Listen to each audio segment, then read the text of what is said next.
Maybe Brewer opening day means that winter is finally leaving. I'm Charlie Sykes, and Sunday Insight starts right now.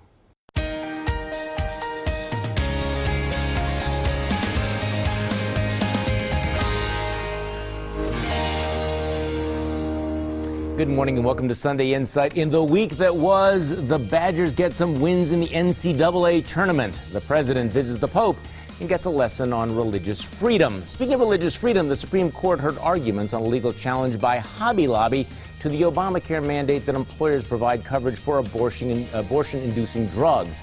The Brewers, of course, get ready for tomorrow's opening day and announce that Hank the dog will get his own bobblehead doll. Governor Walker signs a bill providing for uniform hours for early in-person voting. UWM loses a chancellor, but Marquette University gets a new president as Mike Lovell makes the crosstown jump.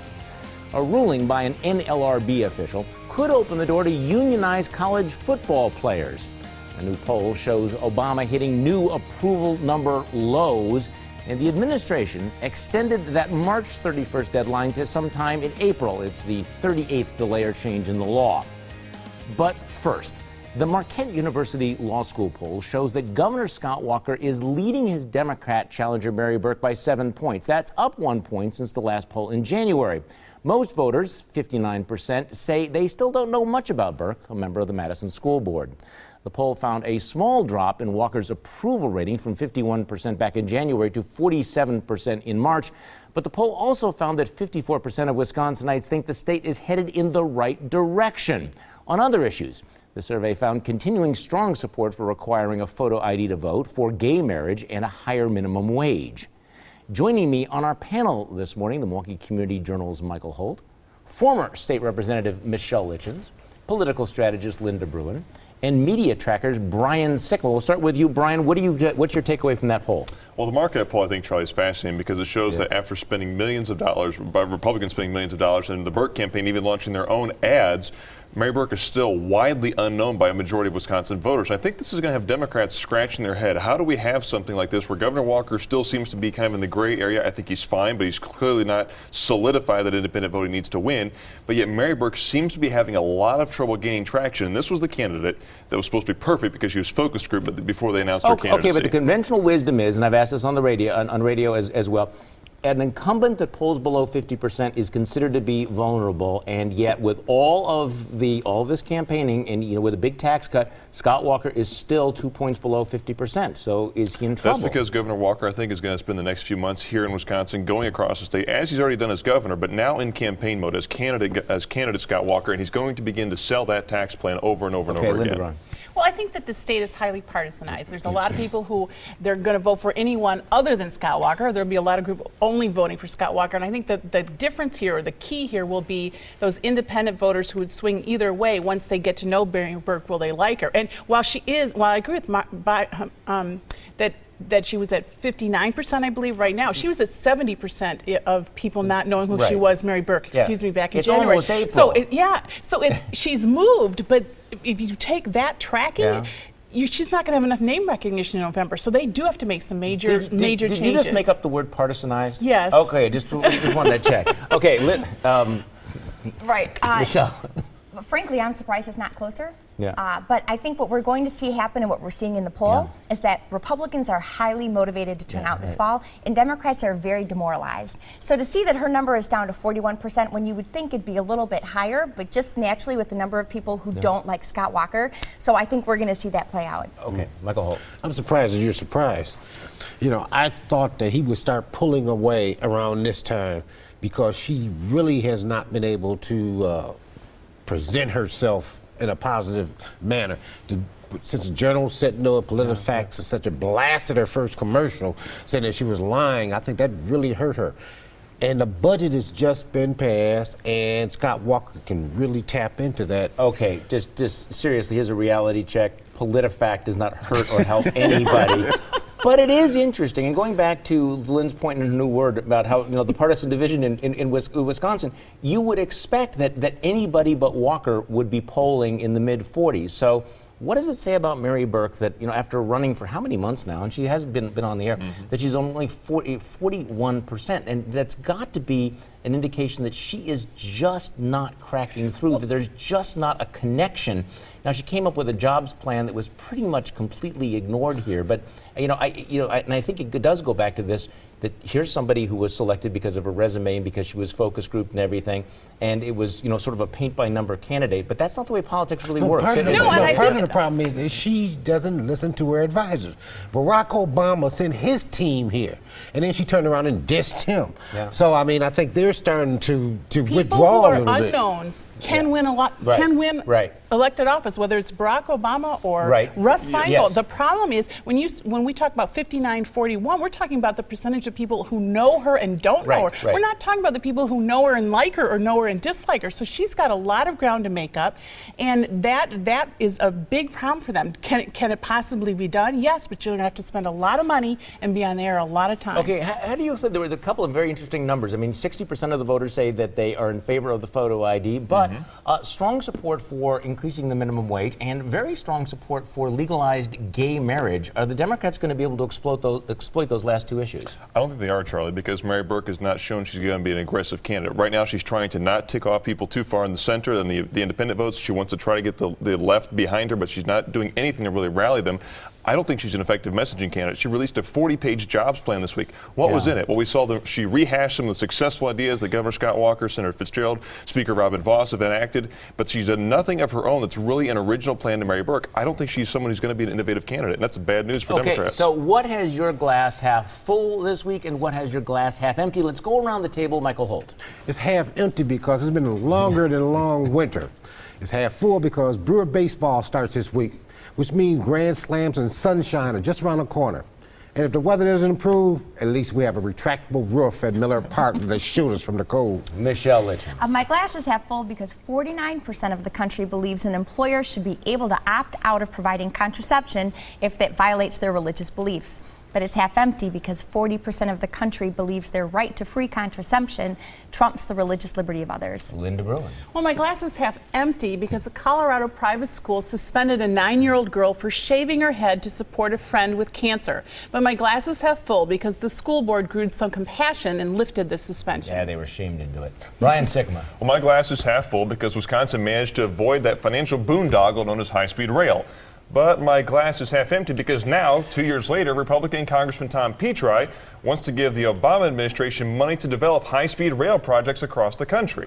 Well, my glass is half full because we now have uniform voting hours for early in-person voting. That's just common sense. It's half empty because we still don't have voter ID in Wisconsin. Next on Sunday Insight, UW-Milwaukee's losses, Marquette's gain.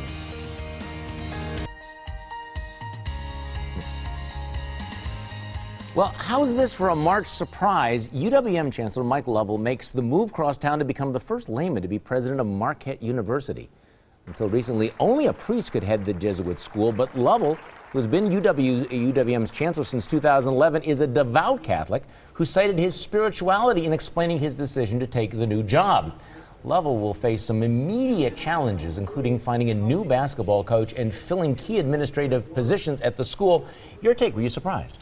Oh, absolutely, but for several reasons. First of all, the fact that Marquette decided to have a layman be the head. I think that's a huge generational change that has never happened before. So I think that's a big one. The other one is that Lovell's leaving UWM, and I don't think that UW realized that was happening or that was likely to happen. So, but the business community, both the religious community, seems very happy about this. So it's a good surprise. Your take, Michelle. Well, they're not the first school to have done this nationally. You know, Georgetown went with a layman president a few years ago, and they seem to be doing all right. I think Marquette is in the point of a huge transition. They don't have a provost. They don't have a president. They don't have an athletic director. They don't have a basketball coach. You know, go down the line. They're changing divisions in sports, you know. I think they went with a smart business move. They found someone who has a passion for his Catholic faith, but he also has experience doing this and in the business sector and so I think he's going to do a great job for Marquette.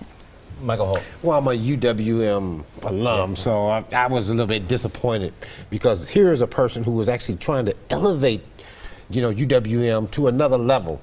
You know, he's embraced the business community, he's created all these new initiatives, etc. And we could see on the horizon UWM moving up a little bit towards UW, and then he just goes across town. Well, unfortunately, the UWM chancellor position has been kind of a stepping stone, and you know, when people come in, they make a big splash, and they move on. I'm not saying that he did that, But obviously, one of the attractions that he had for Marquette University is his knowledge of the community, his knowledge of the business community, and his incredible success at raising money. Let's be honest about it. I mean, a university president is not like a CEO of a company. They don't have tremendous ability to turn the organization around. And I asked him on Friday, I said, you know, I mean, are you comfortable with the fundraising responsibility? Some people think that a university president is basically a glorified fundraiser. And he said, yeah, he had no problem with that, and that's obviously one of the big attractions that he had. No, I think that Levels is a great choice for Marquette because now they're moving in, they're able to keep their Catholic faith, and they're able to work to make sure they stay coherent with an ideology that has actually come under attack, Charlie, as you pointed out in your show on Friday with different professors and different academic programs.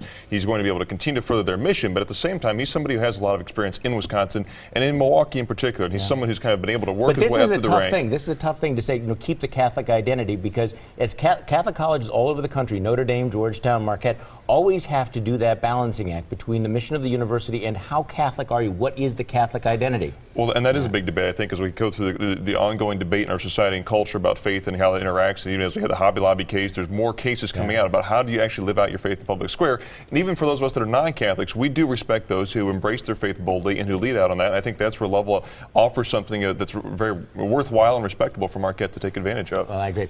You may not want to hear it, but we're going to tell you anyway. Let's hand out some unsolicited advice. Michael Holt, you're first.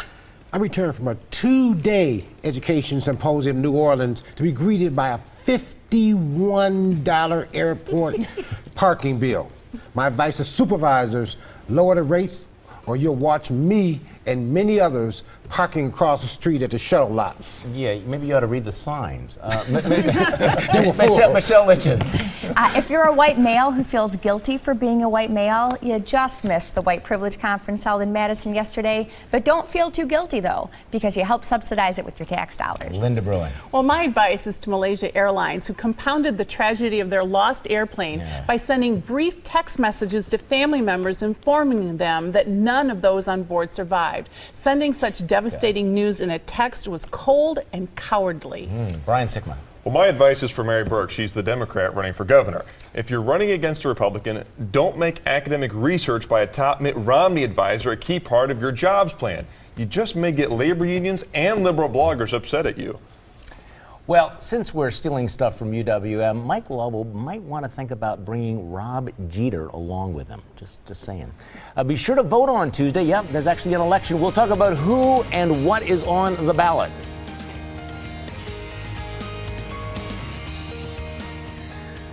Well, by Wisconsin standards, this has been a pretty quiet campaign, but voters do go to the polls on Tuesday. And on the ballot, there are several hotly contested elections for mayor, school board, judge, and in Milwaukee County, a referendum to cut the pay of county supervisors to part-time. And the conventional wisdom is that referendum will pass easily. Will it, Michelle Lichens? I sure hope it does, because we need the people to be able to make the decision whether they want their county board paid what they're currently paid now, if they want them to go back to being full-time or part-time. Because if you think about it, Tom Ament did this in 1980. He made the board full-time only by increasing their pay and their benefits to the point where they didn't need to find another job out in the community. So I sure hope the people choose the right thing. All right, as a former county supervisor. Well, I think it's almost a de facto vote at this point, because the state legislature and some of the laws they've already passed have really stripped a lot of the power and authority away from the county board and a lot of their responsibility. So in a way, state government's already made the county board part-time, and if the county board is going to be part-time, then they should be paid part-time. So I think there will be people doing a protest vote saying, you know, that locally we wanted to be able to make this decision. Well, and frankly, that's where I'm at. I think locally we should have made this decision before the state took away all the Okay, so are you going to vote yes or no? I'm going to vote no, because it's a protest vote. But if the board is truly going part-time, which the state has already done, then you should align the salary. Hasn't the board gone part-time like since forever? No. I mean, no, I know you well, might have put in, I mean, but what percentage of your colleagues put in 40 hours a week? I think at this point in time, or I'd say last 5 years, you could choose to either have it be a full-time position or a part-time position and still be a legislator, not a butt-in-ski into the executive branch, but a true legislator. And a lot of it depends on the needs of your district. So unfortunately, it's a split level of government with the needs of constituents. Okay, the answer is like almost nobody. At this point, with the power taken away, it's nobody. Brian, the problem with the county board is that they've not really endeared themselves to taxpayers. They're not seen as this august, deliberative body that works to make sure that it's advancing. They're the Star Wars bar scene, you know, a bunch of self-serving hats. act. Nobody wants to really watch them outside of comedy. Based on who's in office? Well, the fact of the matter is that they've been kind of accumulating power to themselves over time. They've shown that they can't handle power. I think the best way to make this decision is for the voters to vote on it. I think that's why the referendum's important. I think that's why it should be made ultimately by local voters. Michael Holt. I think it's just a foregone conclusion. Yeah. You know, Borkowski said that he was quitting in part because of the pay reductions, and he needs a full-time job someplace else. But you know, I think some of the black supervisors were working full-time. Those particularly like Russell Stamper, etc., who was actually advocating for many issues that cross over to other governmental entities. So I'm a little saddened, but they had an opportunity. They should have cut the board by 6 or 7 people years ago. They had numerous opportunities to clean up their own act, and they didn't. In fact, they doubled down by coming up with one example of another of their arrogance and their pettiness and the payback. And so this is what's going to happen. Although, let's go back to what you were saying before, Lynn. You know, part of the problem is that just simply by making it part-time, will it make it necessarily better? Is it going to improve county government? Will county government become less dysfunctional? And I'm not sure this is a magic bullet, particularly because the power in relationship to the county executive is still going to be what it's going to be. And I think that the problems of county government run a lot deeper than just the personnel on the county board. Right, and I think it's really sad that we, in order to punish a board that has been dysfunctional for years now, we have now weakened the legislative branch of a local government to the point where the executive branch is so powerful that 5-10 years from now, we may look at that and say, ooh, maybe that wasn't the right thing to do. I think you may be right there, and you were due. Is what they said this week the same as what you heard? Let's go around the table, Michael Holt. Okay, Obamacare architect Ezekiel Manuel's new book title is self-explanatory. It's entitled, catch this, Reinventing American Healthcare, How the Affordable Care Act Will Improve Our Terribly Complex, Blatantly Unjust, Outrageously Expensive, Grossly Inefficient, Error-Prone System. In this case, what he said is what he meant. Michelle. Jay Carney, Secretary Sebelius, and others have said that the March 31st deadline is the final deadline for enrolling in Obamacare. But this week I heard that you can check a little blue box on the website and get yet another extension. Linda Bruin. Well, when Wisconsin's American Legion, Veterans of Foreign Wars, and the Military Order of the Purple Heart jointly said they were stunned that Republican legislators had refused to stand up for veterans and adopted legislation to limit legal options for people poisoned by asbestos, what I heard was 100,000 Wisconsin veterans realizing that Republicans would rather protect businesses who poison our servicemen than help veterans deal with the ravages of cancer that these companies knowingly caused. Brian Sikma. Well, speaking in Belgium this week, President Barack Obama said that Russian aggression in Ukraine will not be, quote, deterred from further escalation by military force, unquote.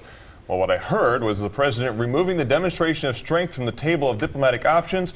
It was a humiliating admission of weakness. Well, Kathleen Sebelius said that March 31st deadline was absolutely the last day for signing up for Obamacare. That was the day, the final day, absolutely. What I heard was, well, unless you want to wait until mid-April, yeah, that'd be okay. 38th delay in the train wreck known as Obamacare. Next on Sunday Inside, our panel picks the winners and losers of the week. But first, here's your morning news update. It's time for our panel to pick the winners and losers of the week. Michael Holt, you're first. Well, despite all of the criticism, over 6 million people signed up for Obamacare as the deadline approached. Most secured insurance far below what they would have paid under the terribly complex, blatantly unjust, outrageously expensive, error-prone system to replace. My loser, violent crime is up in Milwaukee. Enough said. Michelle Litchens. My winner is the 10th Circuit Court of Appeals, who sided with Kansas and said that the state has the right to deny Planned Parenthood funding for family planning. Kudos to Dr. Moser for arguing that Title X was not intended to be an entitlement program for Planned Parenthood. My loser is Professor Joel Rogers of UW-Madison. He feels it is acceptable to travel on the taxpayer dime to fundraise for liberal groups and billed the university over $23,000 for travel expenses. This is good news because he is not teaching our students liberal propaganda, but bad news for taxpayers. Linda Bruin. Well, my losers are the Republican legislators who voted to protect the financial bottom line of companies that have poisoned our veterans, and Governor Walker for signing the legislation. My winner is Mayor Tom Barrett for strongly opposing new legislation limiting voting hours. The real reason behind the legislation is not uniformity, as supporters claim, but Republicans wanting to make it harder for urban residents to vote. Brian Sikma. Well, last Monday, Governor Scott Walker signed a $500 million tax cut into law. That means Walker has now approved over $2 billion in tax cuts, making Wisconsin taxpayers big winners. 59% of respondents to the Marquette University Law School poll recently said they have never heard or have had no impression of Democrat gubernatorial candidate Mary Burke. Months into the campaign, that's bad news for Burke, who has been pounded by Republican ads, and Burke is now my loser of the week. Well, loser, it should be Linda Bruin, because everything she said about that bill was wrong. I mean, everything. But the loser is Obamacare. New poll finds the support for the law is down to 26%. After 4 years, the more people see, the less they like. Winner, baseball fans. Tomorrow is opening day. The grass will be green. Everybody's a contender, and we get to turn the page. Thanks for joining us. And join me for my radio show Tuesday morning on News Radio 620 WTMJ from 8:30 until noon. Have a great week.